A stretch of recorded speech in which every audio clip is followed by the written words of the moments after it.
बूढ़ी औरत अत्याचार काम वाली। शेफाली महारानी की तरह बैठकर चाय पी रही थी, तभी सुगंधा पोछा लगाते हुए शेफाली की ओर आती है। कमजोरी की वजह से डिसबैलेंस होकर वो शेफाली पर गिर जाती है, जिससे सारी गर्म चाय उसकी महंगी साड़ी पर गिर जाती है। तभी वो चिल्लाकर सुगंधा को धक्का देती है। अरे आप पागल हो गई हैं क्या? काम वाम करना नहीं आता, इतनी बूढ़ी घोड़ी हो गई हैं। कर दी ना मेरी इतनी महंगी साड़ी खराब। अगर ये चाय के दाग नहीं हटे तो मैं आपको छोड़ूंगी नहीं। अरे बेटा, मुझे थोड़े चक्कर से आ गए थे। रहने दो, आपके सारे बहानों को मैं अच्छे से समझती हूँ। काम ना करने के तरीके हैं बस। वैसे भी आपसे मेरी खुशियां ही नहीं देखी जाती हैं। बेटा, ऐसा कुछ नहीं है, सच में। Oh just shut up please, और ये सब आप साफ कर देना। ये कहकर शेफाली अपने कमरे में चली जाती है। आखिर ये दोनों औरतें कौन थीं और शेफाली इतनी बूढ़ी औरत पर अत्याचार क्यों कर रही थी, ये जानने के लिए कहानी में कुछ समय पीछे चलते हैं। बारिश के चलते मौसम बड़ा सुहावना था। तभी सुगंधा अपनी बहू शेफाली से कहती है, अरे शेफाली बहू, मौसम देख कितना अच्छा हो रहा है।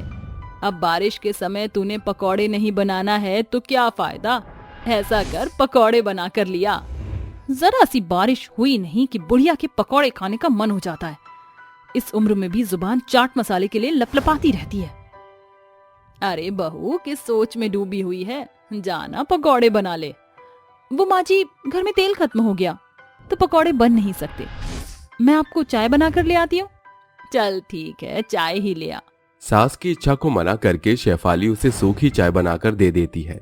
तभी पति कबीर आ जाता है और शेफाली कहती है, अरे आप अभी तो ऑफिस गए थे, वापस कैसे आ गए? अरे बारिश में कार चली नहीं रही थी तो वापस आ गया। अब इस बारिश ने मूड खराब कर दिया। अब तुम पकौड़ी खिलाकर ठीक करो जल्दी। बस इतनी सी बात। अभी गरम गरम पकौड़े बनाकर लाती हूँ मैं आपके लिए। शेफाली ये बोलकर कबीर के लिए गरम गरम पकौड़े बनाकर दे देती है। सुगंधा ये सब देखकर कहती है, अरे बहू, अभी मैंने पकौड़े के लिए बोला तो तूने मुझे मना कर दिया, और अब कबीर के कहते ही तूने झट से बना दिया। वो माँ जी, वो थोड़ा सा था तो मैंने कबीर के लिए बना दिए। हाँ हाँ, तू मुझे क्यों पकौड़े बना कर देगी? वैसे भी मैं कमा कर लाता हूँ तो सबसे ज्यादा हक मेरा ही बनता है। अगर इसने आपको बनाकर नहीं दिए और एक दिन आप नहीं खाओगे तो बिन पकौड़े मर तो जाओगे नहीं। वाह बेटा, अपनी माँ को तूने बहुत अच्छी बात कही। मुझे तो यकीन नहीं हो रहा मैंने तुझे जन्म दिया। आपको शर्म नहीं आती? पकौड़े खाने के लिए जन्म वाली बात बीच में ले आई हैं। माँ तो अपने बच्चों को सुख देखकर ही खुश हो जाती है, लेकिन नहीं, आपको तो सारे ऐशो आराम चाहिए। करा दिए ना सारे पकौड़े ठंडे, आधे ही खाए थे। अब इनको दे दो या किसी कुत्ते को बाहर डाल दो। खुश हो गई ना माँ जी? अब आप खा लीजिए ये पकौड़े। ऐसा कहकर दोनों कमरे में चले जाते हैं। वहीं उदास सुगंधा कहती है, भला मैंने ऐसा भी क्या कह दिया था जो मुझे ऐसे सुना दिया? क्या माँ होने के हक से इतना भी नहीं कह सकती? जो पकौड़े मेरा बेटा नहीं खा पाया उसे मैं कैसे निगलूंगी? किसी और को ही दे देती हूँ।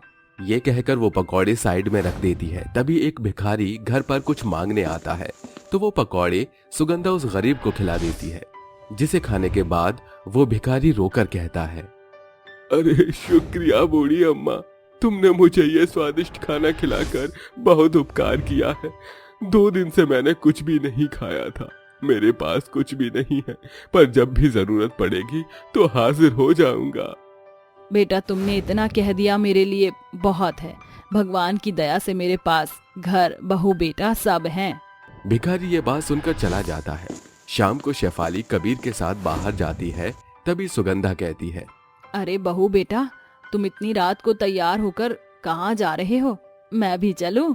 नहीं माँ जी, हम दोनों डिनर करने बाहर जा रहे हैं। फिर तैयार होने के चक्कर में मैंने आपका खाना नहीं बनाया, तो आप खुद बना लेना और घर का भी ध्यान रखना। ये कहकर मियाँ बीवी दोनों चले जाते हैं। भला दिन पर दिन ये बहू को क्या होता जा रहा है? बस इन दोनों को अपने बारे में सोचना है। इस बेचारी बूढ़ी का तो किसी को ख्याल ही नहीं। वक्त बीतता है। शेफाली और कबीर के मिजाज सुगंधा के साथ बद से बदतर हो चुके थे। अब शेफाली अपनी सास को नौकरों की तरह बर्ताव कर उससे घर के झाड़ू, पोछा, बर्तन, खाना, साफ सफाई सब करवाती है। हिम्मत करके एक दिन सुगंधा कबीर से कहती है, बेटा तू बहू को कुछ कहता क्यों नहीं है? ये मुझसे इस उम्र में कितना काम करवाती है, मेरी सुनती भी नहीं है।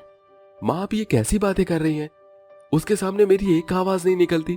और अगर आप थोड़ा काम करोगी तो गल नहीं जाओगी। हाथ पैर चलाने से हड्डी मजबूत होती है। वाह बेटा बहू, खूब। बेटा बेकाबू हो चुका था। बेचारी सुगंधा का अब घर में नौकरों की तरह काम करने के अलावा कुछ बचा नहीं था।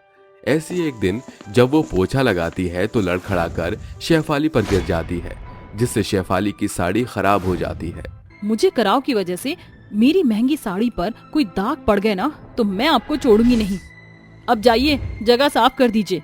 बहू की बात सुनकर सुगंधा साफ सफाई कर देती है। वक्त बीतता है। शेफाली की हरकतों से अब वो घर छोड़ने के लिए मजबूर हो जाती है और आधी रात को भाग जाती है। रोते हुए मंदिर पर आकर कहती है, हे भगवान, अब मैं क्या करूं? बहू बेटों की हरकतों से घर तो छोड़ दिया, लेकिन कहाँ रहूंगी, कहाँ सोऊंगी, क्या खाऊंगी? ऐसा करती हूँ किसी के घर झाड़ू पोछे का काम देख लूंगी। इतने दिन से यही करती थी, अब भी और सही, कम से कम उसके पैसे तो मिलेंगे। सुगंधा मंदिर में ही सो जाती है। अगले दिन दर दर की ठोकरें खाने के बाद उसे एक घर में काम करने को मिल जाता है, जहां उसे वहीं रहने खाने की जगह मिल गई थी। लेकिन वहां की मालकिन बिल्कुल सुगंधा की बहू की तरह अड़ियल थी, जो उस पर अत्याचार करती थी। बेचारी थक कर एक जगह ढेर हो जाती थी, लेकिन उसे वही काम करना पड़ता था। वहां से तंग होकर भी सुगंधा भाग जाती है। तभी वही भिखारी जो चाट पापड़ी का ठेला ले जा रहा था, उसे ऐसी हालत में देखकर कहता है, अरे माताजी, आप तो वही है ना जिसने मुझे पकौड़े खिलाए थे? पर तुम तो वो नहीं लग रहे। अरे माताजी, उस दिन के बाद से मेरी किस्मत खुल गई। भीख मांगने की जगह मैंने चाय पकौड़ी बनाकर बेचने का काम शुरू कर दिया। लीजिए, आप भी खाइए। पर आपकी हालत कैसे हो गई?